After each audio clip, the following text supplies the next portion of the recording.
വർഗീസ്. ഞാൻ ചാലക്കുടിക്ക് അടുത്ത് ആളൂരിന്ന് വരുന്നു. സെൻറ്റ് ജോസഫ് ഇടവക. ഇതെൻ്റെ രണ്ടാമത്തെ സാക്ഷ്യമാണ്. ഞാൻ ആദ്യം ആയിട്ട് ഉടമ്പടി എടുത്തത് 2023 ജനുവരി 23 അത് ഞാനൊരു 2 വാക്കത് പറയാം. അത് ഉടമ്പടി എടുക്കാനായ കാരണം, ഞങ്ങളുടെ ഇടവക പെരുന്നാൾ ജനുവരി 26-27 അപ്പോൾ എനിക്ക് ആ ജനുവരി 26 വരെ ഒന്ന് കടന്നു പോകേണ്ട ഒരു ആവശ്യമുണ്ടായിരുന്നു. മദ്യപാനം നല്ലോണം ഉള്ള ഒരാളായിരുന്നു ഞാൻ. അപ്പോൾ പെരുന്നാൾ കഴിയുന്നുള്ളൊരാഗ്രഹം മാത്രമേ ഉണ്ടായുള്ളൂ. അത് കഴിഞ്ഞാൽ പിന്നെ രണ്ടാമത് ആ പരിപാടി ആദ്യം തുടങ്ങാമെന്നുള്ളൊരു ഉദ്ദേശമായിരുന്നു. പക്ഷേ അത് ആ 23 ജനുവരി അതോടുകൂടി മാതാവ് അത് പൂർണ്ണമായിട്ടും തന്നെ അതിൽ നിന്ന് മോചനം തന്നു എനിക്ക്. അതിനുശേഷം ഞാൻ ഇന്ന് വരയ്ക്കും ആ വഴികൾ ചിന്തിച്ചിട്ട് പോലുമില്ല. ഇപ്പോൾ എനിക്ക് ഞാനത് നിയോഗം വച്ചിട്ടോ അല്ലെങ്കിൽ എനിക്ക് നിയോഗത്തിൽ വെക്കേണ്ട കാര്യങ്ങളൊന്നുമില്ല എന്ന് നമ്മുടെ ജോസഫ് അച്ഛൻ തന്നെ പറയുന്നത് ഞാൻ പല പ്രാവശ്യം കേട്ടിട്ടുണ്ട്. കാരണം നമ്മുടെ നിയോഗം എന്താണെന്നുള്ളത് മാതാവിനറിയാം, നമ്മുടെ ആവശ്യങ്ങളും മാതാവിനറിയാം. എനിക്കൊരു ചെറിയൊരു അസുഖം വന്നു. ചെറിയൊരു അസുഖം എന്ന് പറഞ്ഞാൽ എനിക്കത് വലിയൊരു അസുഖമാണ്. കേൾക്കുന്നവർക്ക് അതൊരു വലിയ കാര്യമായിട്ടൊന്നും തോന്നില്ലായിരിക്കാം. അതായത് എനിക്ക് ഈ ഒരു 2-3 മാസങ്ങൾക്ക് മുന്നേ ഇങ്ങനെ ഒരു മലദ്വാരത്തിൻ്റെ അവിടെ ഒരു ചെറിയൊരു ചൊറിച്ചിൽ പോലെ വന്നു. അപ്പോൾ ആദ്യമൊക്കെ അത് ചെറിയൊരു ചൊറിച്ചിലല്ലേ എന്ന് വെച്ചിട്ട് അതങ്ങനെ വിട്ട് കളഞ്ഞു. പിന്നെ അത് ഇങ്ങനെ ഇടയ്ക്കിടയ്ക്ക് കൂടാൻ തുടങ്ങി. എപ്പോഴും അല്ല, വല്ലപ്പോഴൊക്കെ ഇങ്ങനെ. അപ്പോൾ ഈ ചൊറിച്ചിൽ അത് അത്ര സുഖമുള്ള സ്ഥലത്തുള്ള ചൊറിച്ചിലല്ല. ആൾക്കാരുടെ മുന്നിൽ നമുക്കത് മനസ്സിലാക്കാവുന്ന കാര്യമുള്ളൂ. അപ്പോൾ ഞാനത് പല പ്രാവശ്യമായി. ഇപ്പോൾ ഞാനിത് മാതാവിനോട് പറഞ്ഞു, മാതാവേ ഇത് ഒരു ഡോക്ടറെ കാണാൻ പോയാലും പറയാനും നാണക്കേടാണ്, വേറെ ആളോട് പറയാനും പറ്റില്ല. അങ്ങനെ എനിക്ക് ഈ കാല് ഇടയ്ക്കൊക്കെ ഈ വണ്ടിമൊക്കെ ഈ കാല് തരിക്കുന്ന ഒരു അസുഖമുണ്ട്. അപ്പോൾ അത് വണ്ടിമ എവിടെയെങ്കിലും കൊള്ളണമെന്ന് ഞാൻ അറിയാറില്ല. അപ്പോൾ ഈ കാല് പൊട്ടണ കാരണം കൊണ്ട് ഞാൻ ബാത്റൂമിൽ ഒരു മാതാവിൻ്റെ ഒരു ഉടമ്പടി ഉപ്പിൻ്റെ ഒരു ഇത് വെച്ചിട്ടുണ്ടായിരുന്നു. അപ്പോൾ ഈ ഉപ്പ് ഞാൻ ചുടുവെള്ളത്തിലിട്ട് കാല് കഴുകണ മാതിരി ഞാനിതിങ്ങനെ 1-2 ദിവസമൊക്കെ കഴുകി. അപ്പോൾ കുഴപ്പമില്ല, അത് അങ്ങനെ കൊണ്ട് മാറിപ്പോയി. പിന്നെ ഇത് കുറച്ച് ദിവസം കഴിഞ്ഞപ്പോൾ ആദ്യം വന്നു. അപ്പോൾ അത് വന്നത് ഇത്തിരി ശക്തമായിട്ട് വന്നു. അപ്പോൾ എനിക്ക് തോന്നി ഇത് നടപടിയാവണ കാര്യമല്ല എന്ന്. അപ്പോൾ ഞാൻ പറഞ്ഞു, മാതാവ് ഇനി എന്നിട്ട് മരുന്ന് ഇനിയിപ്പോൾ മാതാവിൻ്റെ ഞാൻ ഉപയോഗിക്കേണ്ടത്. അപ്പോഴാണ് എനിക്ക് ഒരു കാര്യം ഓർമ്മ വന്നത്. ഈ ഉപ്പ് നമ്മൾ വെള്ളത്തിലിട്ട് ഉപയോഗിക്കുന്നതിലും നല്ലത് അത് നേരിട്ട് തന്നെ അതിൻ്റെ സ്ഥാനം എവിടെയെന്ന് വെച്ചാൽ അത് ഉപയോഗിച്ചാലാണ് അത് നേരെയുള്ളൂ. അപ്പം ഞാനത് ഉടമ്പടി തൈലം ഒരു തുള്ളി ഞാൻ എൻ്റെ കയ്യിലെ വെല്ലമെടുത്ത് ഉടമ്പടി ഉപ്പ് കുറച്ച് വെച്ച് ഞാൻ ആ സംഗതി ഉപയോഗിച്ചു. അത് ഉപയോഗിച്ചതിന് ശേഷം എനിക്ക് പിന്നെ അങ്ങനെ ഒരു സംഭവം ഉണ്ടായിട്ടില്ല എന്നുള്ളത് തന്നെയാണ്. നമ്മുടെ വീട്ടിൽ കുഞ്ഞുമക്കൾക്കായാലും ഒരു വയ്യായ വന്ന ആദ്യം തന്നെ ഡോക്ടറെ കാണലായിരുന്നു ആദ്യത്തെ പരിപാടികളൊക്കെ. ഇപ്പോൾ ആദ്യത്തെ പരിപാടി എന്ന് പറഞ്ഞാൽ ആദ്യം തന്നെ ഈ മരുന്നും ഉപ്പും ആണ്. ഉപ്പ് കൊടുക്കുക, ഉപ്പ് വെള്ളത്തിലിട്ട് 1 ടീസ്പൂൺ കൊടുക്കുക, തേൻ കൊടുക്കുക, മാതാവിൻ്റെ ഉടമ്പടി തൈലം കുരിശ് വരച്ച്, അങ്ങനെയൊക്കെയാണ് വീട്ടിലാർക്കും എന്ത് വന്നാലും ബാക്കിയുള്ള കാര്യങ്ങൾ എന്നിട്ട് ഡോക്ടറെ കാണാൻ പോവുള്ളൂ. അതുകൊണ്ട് ഇപ്പോൾ വേറെ പ്രശ്നങ്ങളൊന്നുമില്ല. എല്ലാവർക്കും അതൊരു മാതാവിൻ്റെ ഏറ്റവും വലിയൊരു ഔഷധമായിട്ടാണ് ഞാനങ്ങനെ കാണുന്നത്. പിന്നെ എനിക്കുണ്ടായ ഒരു ഏറ്റവും വലിയ സാക്ഷ്യം അതാണ്. പല രോഗങ്ങളും എനിക്ക് ഭയങ്കരമായിട്ട് ചുമയും ശ്വാസം മുട്ടുകൊണ്ട് ഞാൻ 1 കൊല്ലം ഉറങ്ങാണ്ടിരുന്ന കാലം ഉണ്ടായിട്ടുണ്ട്. ഇപ്പോൾ ആരാണ്ട് പറഞ്ഞാൽ ഇപ്പോൾ ഉറങ്ങാനേ നേരമുള്ളൂ. 9 മണിയാകുമ്പോഴേക്കും ഉറക്കം തോന്നൽ തുടങ്ങും. ഒരു നേരം പോലും ഒരു ദിവസം പോലും ഉറങ്ങാൻ പറ്റാണ്ടിരുന്നതാണ്. അത് മാതാവ് ഭയങ്കരമായ ഒരു പരീക്ഷണത്തിൽ കൂടെയാണ് എന്നെ ഇന്ന് മാറ്റി തന്നത്. കാരണം എല്ലാവരുടെയും രോഗങ്ങൾ മാറ്റണത് ഞാൻ സാക്ഷ്യം കേൾക്കുമ്പോൾ പറയും, അവർക്കൊക്കെ മാറ്റി കൊടുക്കാനുള്ളൂ, കുഴപ്പമില്ല. എൻ്റെ രോഗത്തിന് വരുമ്പോൾ മാതാവിന് ഒഴിവുമില്ല, നേരവുമില്ല. എനിക്കിതിന് മാതാവിന് എനിക്ക് എന്തുകൊണ്ട് എന്നെ അനുഗ്രഹിച്ചുകൂടാ, അല്ലെങ്കിൽ എൻ്റെ സൗഖ്യം തന്നൂടാ എന്നൊക്കെ പറഞ്ഞ് ഞാനങ്ങനെ പറയും. പക്ഷേ അത് ഒരു കൊല്ലം കഴിഞ്ഞപ്പോഴാണ് എനിക്ക് മനസ്സിലായത്. പിന്നെ പല ധ്യാനങ്ങൾ ഈ സാക്ഷ്യങ്ങളും കേൾക്കുമ്പോൾ ആദ്യം തന്നെ നമുക്ക് നല്ലൊരു പാഠം നമ്മളെ പഠിപ്പിച്ചിട്ടാണ് ഇതിനൊരു തീരുമാനം മാതാവ് ഉണ്ടാക്കുള്ളൂ. ഇവന്മാരൊക്കെ കാലുമാറി എന്നാ പോവാന്നറിയില്ലല്ലോ.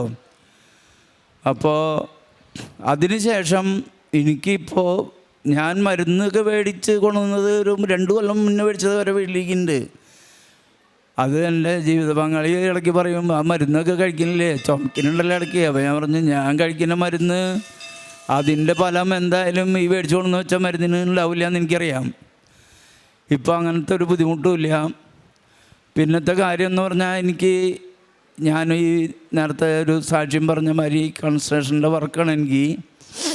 അത് കുറച്ച് കാലങ്ങളെന്ന് പറഞ്ഞാൽ എനിക്ക് തന്നെയല്ല, മൊത്തത്തിൽ എല്ലാവർക്കും ഉള്ളൊരു പ്രശ്നമാണ്.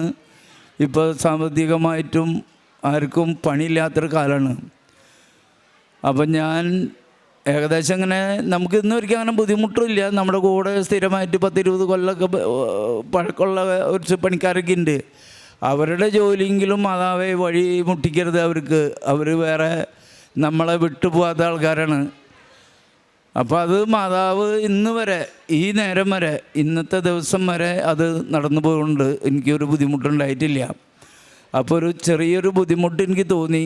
പണികളൊക്കെ കുറഞ്ഞല്ലോ മാതാവേ, എന്ത് ചെയ്യുമെന്ന് വിചാരിച്ചിരിക്കുമ്പോൾ എനിക്കൊരു വഴി കാണിച്ചു തരാൻ ഞാൻ പറഞ്ഞു. അപ്പോൾ എനിക്ക് കാണിച്ചു തന്നൊരു വഴി എനിക്ക് എൻ്റെ മനസ്സിൽ ഇങ്ങനെ തോന്നി. ഒരു 4-5 സെൻറ്റ് സ്ഥലം മേടിച്ചൊരു കുഞ്ഞ് വീട് പണിയാം. പണിക്കാരുണ്ട്. പക്ഷേ സാമ്പത്തികമായിട്ട് എൻ്റെ കയ്യിൽ ഞാൻ ആലോചിച്ചപ്പോൾ വലിയ കാര്യങ്ങളൊന്നും നടത്താനുള്ള വഴി എൻ്റെ കയ്യിലില്ല. ഞാൻ വലിയ കൺസ്ട്രക്ഷൻ ഫീൽഡിലുള്ള ആളൊന്നുമല്ല. അപ്പോൾ ഒരു ഇത്തിരി പൈസ എൻ്റെ കയ്യിലുണ്ട്, കുറച്ച് സ്വർണ്ണമുണ്ട്. അപ്പോൾ അതൊക്കെ വിറ്റ് നമുക്കൊരു 5-6 സെൻറ്റ് സ്ഥലം മേടിക്കാമെന്നുള്ള തീരുമാനത്തിൽ അതൊക്കെ മേടിച്ചു. 7 സെൻറ്റ് സ്ഥലം മേടിച്ചു. സ്ഥലം മേടിച്ച് തറകെട്ടൊക്കെ കഴിഞ്ഞ് കഴിഞ്ഞപ്പോൾ കാശിൻ്റെ പരിപാടി ഏകദേശം അത് തീർന്നു. അപ്പോൾ ഞാൻ മാതാവിനോട് പറഞ്ഞു, ഇനി തറ കെട്ടിയിട്ടിട്ട് കാര്യമില്ല മാതാവേ, ഒരാൾ വന്നാൽ ഇത് ഇങ്ങനെ മേടിക്കാൻ ബുദ്ധിമുട്ടാണ്. അപ്പോൾ അതിനുള്ളൊരു ചെറിയൊരു വഴി കണ്ടു. അത് ഞാൻ അപ്പോൾ മാതാവിനോട് പറഞ്ഞു, പണി തുടങ്ങാമെന്നൊരു തീരുമാനമുണ്ട്. 1-2 കാര്യങ്ങളൊക്കെ ഒരു കുറിയുണ്ട്, അതൊക്കെ കിട്ടി. അപ്പോൾ വാർക്ക കഴിഞ്ഞു. അപ്പോൾ ഞാൻ മാതാവിനോട് പറഞ്ഞു, ഇനി കുറിയും കിട്ടാനില്ല, എൻ്റെ കയ്യിലൊന്നുമില്ലാനും. അപ്പോൾ എനിക്ക് അടുത്ത പണി മാതാവ് തന്നാലല്ലാണ്ട് എൻ്റെ കാര്യം നടക്കില്ല എന്ന് പറഞ്ഞു. ഞാൻ അങ്ങനെ പറഞ്ഞ് എനിക്കൊരു 2-3 ദിവസത്തിനുള്ളിൽ എനിക്ക് നല്ലൊരു വർക്ക് കിട്ടി.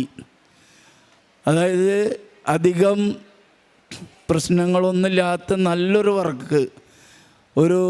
കുറച്ച് പൈസ നമുക്കത് കിട്ടി. ആ വീടിൻ്റെ പണി 100% കഴിഞ്ഞു എന്ന് തന്നെ പറയാം. അത്രയും ഡീസൻ്റായിട്ട് നല്ലൊരു വീട് ഞാൻ പണിതു.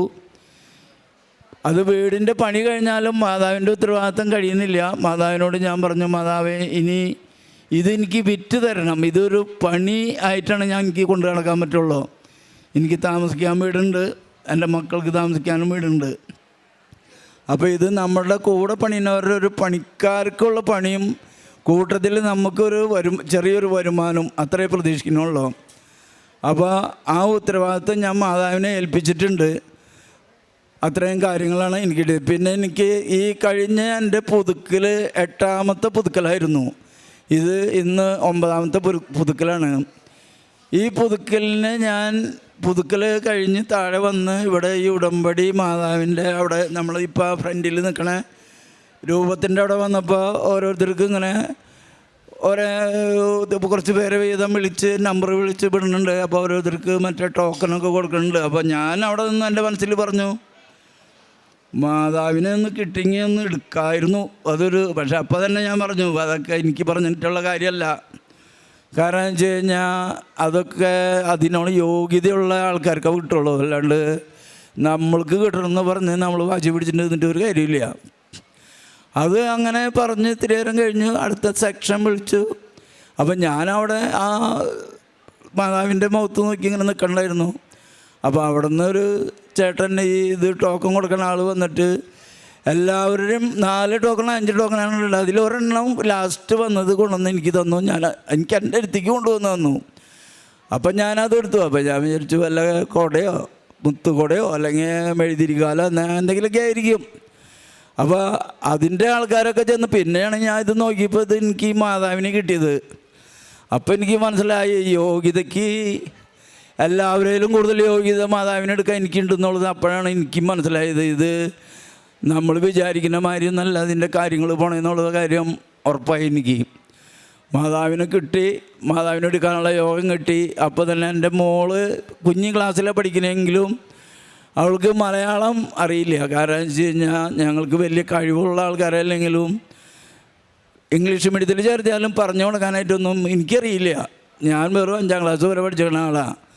ഞാൻ പിന്നെ ദൈവത്തിൻ്റെ കൃപ കൊണ്ട് എനിക്ക് കിട്ടേണ്ടത് എൻ്റെ മനസ്സിൽ എൻ്റെ തലയിലേക്ക് ഈശോ തന്നിട്ടുണ്ട്.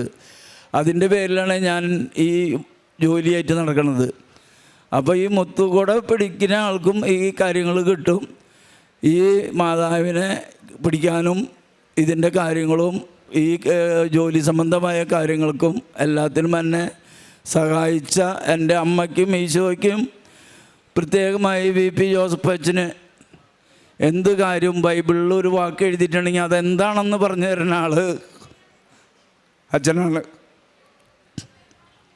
ഇവിടെ ഓരോ കാര്യങ്ങളും ഈ അമ്മയുടെ തിരുസന്നിധിയിൽ ജോലി ചെയ്യുന്ന ഓരോരുത്തർക്കും സിസ്റ്റർമാർക്കും എല്ലാവർക്കും വേണ്ടി ഞാൻ പ്രാർത്ഥിക്കാറുണ്ട്.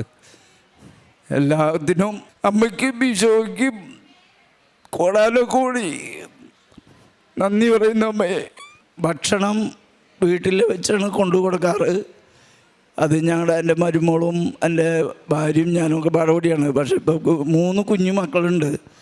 അപ്പോൾ അതിൻ്റെ ഒരു ചെറിയ തടസ്സങ്ങളുണ്ട്. അതിൻ്റെ പേരിൽ ചോറ് വെച്ച് കൊണ്ടുപോകും. അല്ലാത്ത സമയത്തൊക്കെ ഞാൻ ഇടയ്ക്കൊക്കെ പോയി ഒരു 10-15 ബിരിയാണിയൊക്കെ മേടിച്ച് ഈ പാവപ്പെട്ട ആൾക്കാർക്ക്. അപ്പോൾ ഞാനും വിചാരിക്കും അവരും വല്ലപ്പോഴൊക്കെ ബിരിയാണിയൊക്കെ തിന്നട്ടെ, നമ്മൾക്ക് മാത്രം കഴിച്ചാൽ പോരല്ലോ. അപ്പോൾ അതങ്ങനെ കൊണ്ടുവന്ന് കൊടുക്കും. മരുന്നിനൊന്നും പൈസ ഇല്ലാത്ത ആൾക്കാരാണെങ്കിൽ അതൊക്കെ അറിയാൻ എനിക്ക്. ഞാൻ പറ്റാവുന്ന ആൾക്കാർക്ക് ഇത് നമ്മൾ സമൂഹത്തിനെ വിളിച്ച് പറഞ്ഞറിയിക്കുന്ന കാര്യത്തിൽ എനിക്ക് താല്പര്യമില്ല. എന്നെ കൊണ്ട് പറ്റുന്നത് 10 രൂപ എനിക്ക് കിട്ടിയ അതിനൊരു 5 രൂപ മറ്റുള്ളവർക്ക് കൊടുക്കുക എന്നുള്ള ഒരു മനസ്സെനിക്ക് പണ്ടേ ഉള്ളതാണ്. ഇപ്പം മാതാവിൻ്റെ അരുത്ത് വന്നതോടുകൂടി അത് കുറച്ച് കൂടുതലായി. അത്രയും കാര്യങ്ങളൊക്കെ ചെയ്യാനും പത്രം വിതരണം ചെയ്യാനും എല്ലാത്തിനും എനിക്കൊരു മടിയുമില്ല. എന്നെ കൊണ്ട് പറ്റുന്ന എല്ലാ കാര്യങ്ങളും ഞാൻ മാതാവിനും ഈശോയ്ക്കും വേണ്ടി ഞാൻ ചെയ്യുന്നുണ്ട്. യേശുവേ നന്ദി, മാതാവേ സ്തുതി. 91 സങ്കീർത്തനം 4 തിരുവചനം. തൻ്റെ തുവലുകൾ കൊണ്ട് അവിടെ നിന്ന് നിന്നെ മറച്ചുകൊള്ളും. അവിടുത്തെ ചിറകുകളുടെ കീഴിൽ നിനക്ക് അഭയം ലഭിക്കും. അവിടുത്തെ വിശ്വസ്തത നിനക്ക് കവചവും പരിചയവുമായിരിക്കും. ഉടമ്പടിയിലുള്ള ഒരു വലിയ വസ്തുതയാണ് 2 പേർ തമ്മിലുള്ള ഒരു എഗ്രിമെൻ്റ് എന്നുള്ളത്. ദൈവം ഒരു കക്ഷി, ഞാൻ ഒരു കക്ഷി എന്നുള്ളതാണ് ഉടമ്പടിയിലെ വ്യവസ്ഥ. ഇവിടെ ഈ ഡേവിസ് ചേട്ടൻ പറയുന്ന ഈ സാക്ഷ്യത്തിൽ താൻ കക്ഷിയായിട്ടുള്ള ആ ഒരു ഭാഗം വളരെ ഭംഗിയായി നിർവഹിക്കുവാനുള്ള കൃപ അദ്ദേഹത്തിന് ലഭിച്ചു എന്ന് നമുക്ക് മനസ്സിലാക്കാം. വളരെ നിഷ്കളങ്കമായ ഒരു ഏറ്റുപറച്ചിലായിരുന്നു ഇവിടെ ഡേവിസ് ചേട്ടൻ നമ്മോട് പങ്കുവെച്ചത്. തനിക്ക് ആഗ്രഹമുണ്ടായിരുന്ന ഒരു വലിയ ഒരു ഡിഫക്റ്റായിരുന്നു മദ്യപാനം എന്നുള്ളത്. അത് വളരെ പെട്ടെന്ന് തന്നെ അദ്ദേഹത്തിനത് മാറ്റുവാനുള്ള, അതിൽ നിന്ന് വിടുതലും സൗഖ്യവും ലഭിക്കുവാനുള്ള ഒരു വലിയ കൃപ അദ്ദേഹത്തിന് ലഭിച്ചു എന്ന് പറയുന്നു. പിന്നെ നിരന്തരമായിട്ടുള്ള ഉടമ്പടി വസ്തുക്കളുടെ ഉപയോഗം എങ്ങനെ ഉപയോഗിക്കണമെന്ന് പോലും പരിശുദ്ധ അമ്മ അദ്ദേഹത്തിനോട് പറഞ്ഞു കൊടുക്കുകയുണ്ടായി. അദ്ദേഹത്തിൻ്റെ വലിയൊരു നാണക്കേടുണ്ടാകുമെന്ന് തോന്നിക്കുന്ന ഒരു പ്രൈവറ്റ് പാർട്സിലുണ്ടായിരുന്ന അദ്ദേഹത്തിൻ്റെ വലിയൊരു അസ്വസ്ഥത, ചൊറിച്ചിൽ, എങ്ങനെയെല്ലാം ഉപയോഗിക്കണം, ഉപ്പിൻ്റെ ഉപയോഗം എന്തൊക്കെയാണെന്ന് അദ്ദേഹത്തോട് പരിശുദ്ധ അമ്മ പറഞ്ഞു പഠിപ്പിച്ചുകൊണ്ടാണ് അദ്ദേഹത്തിൻ്റെ അസ്വസ്ഥതയ്ക്ക് സൗഖ്യം നൽകിയത്. ഉറക്കം ലഭിക്കാതിരുന്ന എല്ലാ രാത്രികളിലും പരിശുദ്ധ അമ്മ തന്നെ 1 വർഷത്തോളം അദ്ദേഹത്തിൻ്റെ ആ ഉറക്കം നഷ്ടപ്പെട്ടത് ഇന്ന് അദ്ദേഹം പറയുന്നു വളരെ ശാന്തമായി എനിക്ക് ഉറങ്ങാൻ സാധിക്കുന്നുവെന്ന്. നാം സങ്കീർത്തനങ്ങളിൽ വായിക്കുന്ന പോലെ ഞാൻ കിടക്കുന്നതേ ഞാൻ ഉറങ്ങിപ്പോകുന്നു എന്നുള്ള ഒരു വലിയ ആശ്വാസവചനം അദ്ദേഹത്തിന് ഇന്ന് ലഭിച്ചിരിക്കുകയാണ്. പരിശുദ്ധ അമ്മയുടെ ഒരു തലോടൽ, ഒരു താരാട്ട് പാട്ട് പോലെയാണ് ഇന്ന് അദ്ദേഹം ഉടമ്പടി ജീവിക്കുന്നത്.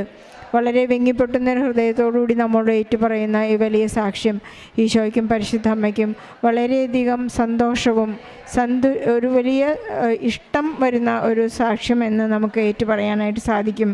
പരിശുദ്ധ അമ്മ എല്ലാവർക്കും സൗഖ്യം നൽകുന്നുണ്ടല്ലോ, എൻ്റെ കാര്യത്തിന് മാത്രം നിനക്കൊരു സമയമില്ലല്ലോ എന്നുള്ള ഒരു സംഭാഷണം വളരെ സൗഹൃദത്തിൻ്റെ വക്കിലെത്തുമ്പോഴാണ്, സൗഹൃദത്തിൻ്റെ സ്റ്റൈലിലേക്കാണ് അത് മാറിയിരിക്കുന്നത്. പരിശുദ്ധ അമ്മയും ഞാനും തമ്മിൽ അത്രമാത്രം ബന്ധത്തിലായി. എനിക്ക് എന്തും എനിക്ക് പറയാനുള്ളൊരു ഫ്രീഡം ഈ ചേട്ടനെ പരിശുദ്ധ അമ്മയോടും ഈശോയോടും വന്നു. എല്ലാ ദിവസവും കുർബാനയ്ക്ക് പോകുവാനും മക്കളെ പഠിപ്പിക്കുവാനുള്ള യോഗ്യതയല്ലോ എന്ന് നാം ഇവിടെ അദ്ദേഹം ഏറ്റുപറയുമ്പോൾ നമുക്കറിയേണ്ടതാണ്, ഒരു വിദ്യാഭ്യാസ യോഗ്യത മാത്രമല്ല ഒരു ഐക്യു എന്ന് പറയുന്നത്. 9 തരത്തിലുള്ള ഐക്യു ഉണ്ടെന്ന് നമുക്കറിയാം. അതിലൊന്ന് ഒരു വിദ്യാഭ്യാസ യോഗ്യതയേക്കാൾ കൂടുതൽ പലതരത്തിലുള്ള യോഗ്യതകളും കൃപകളും ഇന്ന് പരിശുദ്ധ അമ്മ ഈശോയിൽ നിന്ന് അദ്ദേഹത്തിന് വാങ്ങിക്കൊടുത്തിരിക്കുകയാണ്. ജോലിയില്ലാത്ത അവസ്ഥയിൽ തൻ്റെ എല്ലാ അസ്വസ്ഥതകളിലും പരിശുദ്ധ അമ്മ അദ്ദേഹത്തിന് വളരെയധികം സപ്പോർട്ട് നൽകി ഈശോയെ പ്രാപിച്ചു കൊടുത്തു. അതുപോലെ തന്നെ അദ്ദേഹം ഓരോ സമയത്തും ഈശോയെ കാണാനുള്ള ആഗ്രഹം, ഈശോയെ മറ്റുള്ളവർക്ക് കൊടുക്കാനുള്ള ആഗ്രഹം, ഇതെല്ലാം പറയാനുള്ള ഒരു മനസ്സിൻ്റെ വലിയ വിശാലത എനിക്ക് വളരെ ഒരു സംഭാഷണ രീതിയിലേക്ക് മാറിയിരിക്കുന്നത് ഒരു പ്രാർത്ഥനയുടെ ലെവലപ്പ് സ്റ്റൈലിലേക്കാണ് ഇത് വന്നിരിക്കുന്നത്. ഈ സഹോദരൻ്റെ എല്ലാ ആഗ്രഹങ്ങളെയും ഈശോ ഇനിയും സാധിച്ചു കൊടുക്കട്ടെ. ഇത് 9ാമത്തെ പുതുക്കലാണ്. എനിക്ക് പരിശുദ്ധ അമ്മയെ എൻ്റെ കയ്യിലെടുക്കാനുള്ളൊരു ഭാഗ്യമാണ് എനിക്ക് വേണ്ടതെന്ന് പറയുമ്പോഴത്തേനും എനിക്കതിന് യോഗ്യത ഇതില്ലല്ലോ എന്ന് നാം സറണ്ടർ ചെയ്യുമ്പോഴാണ് ആ യോഗ്യത നമുക്ക് കൃപയായി നമ്മുടെ കൈകളിലേക്കും ഹൃദയത്തിലേക്കും വരുന്നത്. പരിശുദ്ധാത്മാവും പരിശുദ്ധ അമ്മയും ഒരേ രീതിയിൽ നമ്മെ പ്രചോദിപ്പിക്കുമ്പോൾ ഈശോ നമ്മിൽ നിറയുന്നത് നാം പോലും അറിയുന്നില്ല. നമ്മുടെ സൗഖ്യങ്ങളെല്ലാം ഒരു വലിയ സൗഭാഗ്യമായി മാറുന്നതായിട്ട് നമുക്ക് കാണാം. നമ്മുടെ എല്ലാ നിയോഗങ്ങളെയും ചേർത്ത് വെച്ചുകൊണ്ട് നമുക്ക് എല്ലാ കഷ്ടപ്പെടുന്ന, വേദനിക്കുന്ന എല്ലാ മക്കളെയും, കരയുന്ന എല്ലാ മക്കളെയും, കണ്ണുനീരിനെയും ഈ സാക്ഷ്യത്തോട് ചേർത്ത് വെച്ചുകൊണ്ട് ഈശോയ്ക്കും പരിശുദ്ധ അമ്മയ്ക്കും നല്ലൊരു കൈയ്യടി നൽകി സാക്ഷ്യം നമുക്ക് സമർപ്പിക്കാം. അത്യപൂർവ ദൈവാനുഭവങ്ങൾ ഇനി നിങ്ങൾക്കും സ്വന്തം. ഈ യൂട്യൂബ് ചാനൽ ഇതുവരെ സബ്സ്ക്രൈബ് ചെയ്തിട്ടില്ലെങ്കിൽ ഇപ്പോൾ തന്നെ സബ്സ്ക്രൈബ് ചെയ്യുക.